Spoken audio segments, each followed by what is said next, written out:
நீங்க இந்த பொட்டு வச்ச சகோதரி உட்கார்ந்து இருக்காங்களே, இவங்களை பார்க்கும்போது நீங்க என்ன சொல்லுவீங்க தெரியுமா? பாவம், புதுசா வந்திருக்காங்க மாதிரி தெரியுது, இவங்களுக்கு ஒண்ணுமே தெரியாதே. ஏன்னா நம்ம என்ன நினைக்கிறோம்னா, எல்லாத்தையும் கலட்டிட்டோம்னாக்க சோதரம் அப்படியே கடந்து. ஒரு ஐபிசி சர்ச்சில் உள்ள ஒரு பாஸ்டருடைய மகள் வந்து சண்டே ஸ்கூல் டீச்சர். அந்த சண்டே ஸ்கூல் டீச்சர் வந்து பசங்களுக்கு எல்லாம் சர்ச்சுக்கு வெளியில சண்டே ஸ்கூல் நடத்திட்டு இருக்காங்க. அப்ப அந்த அம்மா சொன்னாங்களா, நாம எல்லாம் நகை போட பாஸ்டர் விடமாட்டாரு, நமக்கு காதுல ஓட்டையே கூட போட விட மாட்டாரு, ஏன்னா நாம எல்லாம் பெந்தகோஸ்காரங்க.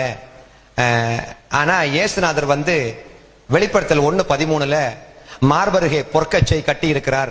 இதுல இருந்து உங்களுக்கு என்ன புரிய வருது அப்படி கேட்ட உடனே அது ஒரு பையன் எழுப்பி நின்று கை கட்டிட்டு சொன்னானா, இதுல இருந்து என்ன தெரிய வருதுன்னா, இயேசுநாதர் பெந்தகோஸ்து இல்லைன்னு தெரிய வருதுன்னா.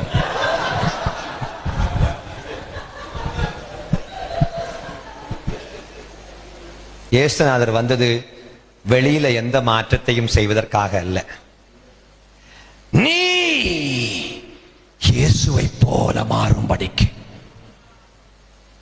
சும்மா உட்கார்ந்துகிட்டு உம்மை போல நல்ல தேவன் யாரும் இல்லையே. எனக்கு அந்த இயேசுதாஸ் பாஸ்டருடைய பாட்டு ரொம்ப நல்லா பிடிக்கும். ஆனா நாம உட்கார்ந்துட்டு அவர் நல்லவர், அவர் நல்லவர், God is good all the time. God யாரு சொல்றது God is bad ன்னு?